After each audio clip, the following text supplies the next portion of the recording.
What if the most beloved children's movie of all time was actually about a society paralyzed by fear?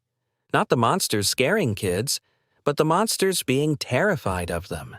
Monsters, Inc. and on the surface, it's a warm, funny Pixar story about a big blue furball and his one-eyed best friend.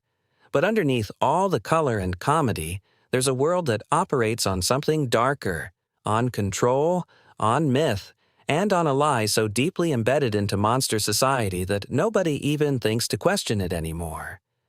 Today, we're going deep, because when you rewatch Monsters, Inc. as an adult, something strange starts to emerge. The monsters, these enormous, powerful, nightmarish creatures, aren't just scaring children for fun. They're doing it because they believe they have to, and more importantly, they're doing it while being genuinely terrified of the very kids they're supposed to be terrorizing. So the question is, why?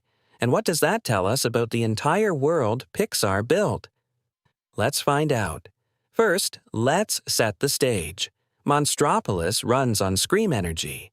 The entire city, the lights, the heat, the infrastructure, is powered by harvesting the frightened screams of human children. Monsters, Inc. is the corporation at the center of it all, deploying its best scarers through magic doors into children's bedrooms every single night. It's an industrial operation. There are quotas, performance rankings, employee of the month boards. Sully, James P. Sullivan, sits at the top of that board. He is the best in the business, the most feared monster in the game. But here's what the movie establishes almost immediately, and what most viewers absorb without really questioning it. The monsters don't just scare kids. They're afraid of them.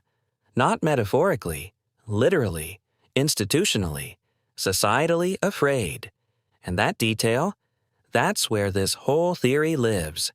Think about the moment a single child's sock lands on a monster's back during a routine scare. What happens? The entire scare floor shuts down. Alarms blare. The CDA, the Child Detection Agency, arrives in full hazmat gear. The affected monster is quarantined. Other monsters recoil in pure panic. Over. A sock. This is not a minor procedural inconvenience. This is a full-scale emergency response to a piece of children's laundry. The CDA treats child contact the same way you'd treat exposure to a biohazard. Decontamination protocols, shaving off fur, complete isolation. And the really fascinating thing is, nobody questions this. Not the workers, not management, not even Sully, who is literally the most experienced scarer alive. They all accept it as fact. Children are toxic. Children are dangerous. A single touch could be catastrophic. Now ask yourself, where does that belief come from? Because here's what the movie never shows us: actual evidence. We never see a monster get sick from touching a child. We never see documentation of contamination. We never see a case study, a historical incident, anything that would justify this level of institutional terror.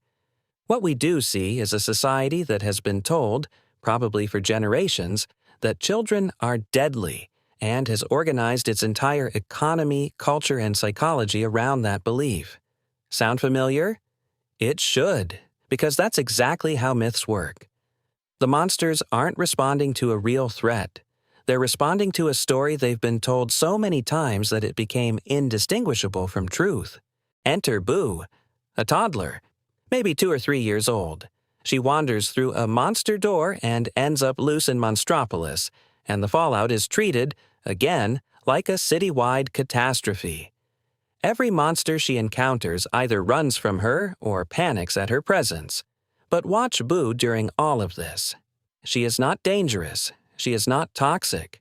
She is a child who giggles at funny-looking creatures and calls Sully Kitty. She is, by every measurable standard, fine. No monster who touches her gets hurt.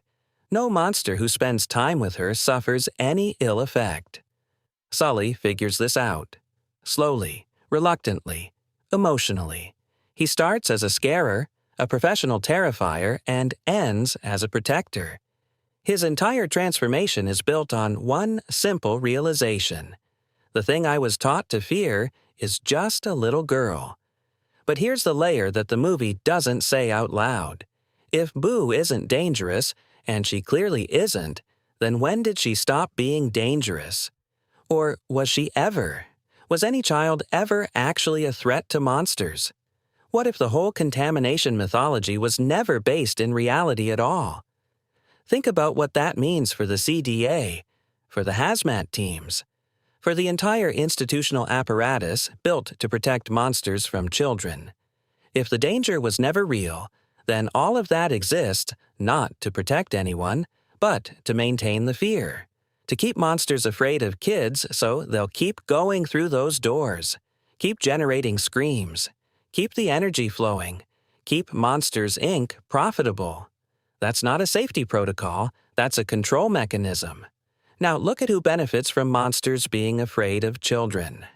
Henry J. Waternoose, the CEO of Monsters, Inc., a monster who openly admits, later in the film, that he will do anything to keep the company running. He oversees the scream extraction operation. He controls the CDA protocols. He is deeply invested in the status quo, and the status quo only works if monsters believe two things simultaneously: that children's screams are essential, and that children themselves are untouchable. This is the elegant, quietly dark machinery at the heart of Monsters, Inc. The monsters are both the workers and the product. Their fear of children is what makes them effective scarers, and their belief in contamination is what keeps them obedient, compliant, and willing to walk through those doors night after night without asking too many questions. The whole system is self-reinforcing. Monsters go in scared, come out with screams, and the horror of accidental child contact keeps everyone too afraid to look closely at whether the danger was ever real. It's a closed loop, a myth that perpetuates itself because everyone inside it is too deep in the system to see it from the outside, until Sully does. The resolution of Monsters, Inc. is genuinely revolutionary when you look at it through this lens. It's not just a happy ending, it's a systemic overhaul. Sully and Mike don't just defeat the villain, they dismantle the entire premise. They discover that children's laughter is exponentially more powerful than screams, that the energy source they've been chasing, the one that required monsters to terrify children, to treat them as toxic, to maintain an entire industrial mythology of danger, was the wrong source all along, and with that, the contamination myth collapses. Because if you're now trying to make kids laugh, you can't also believe they're toxic. You have to get close to them, engage with them, see them as they actually are. Funny, joyful, weird little humans, rather than as the biological hazards you were told they were. The whole society has to update its worldview at once. That's not just a plot point. That's Pixar quietly telling us something about how fear-based systems work and what it takes to break them.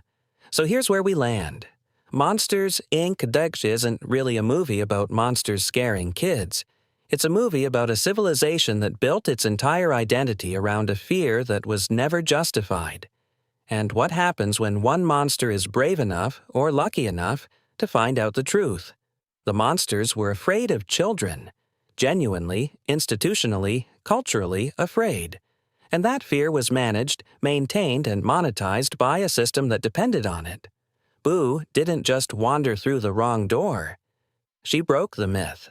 She proved, just by existing and giggling and calling a giant monster Kitty, that the entire foundation of monster society was built on a misunderstanding.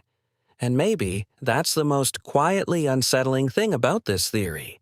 Because it's not really about monsters at all. It's about how easily a society can organize itself around a danger that was never real. And how hard it is to let go of the story, even when the evidence is standing right in front of you, laughing.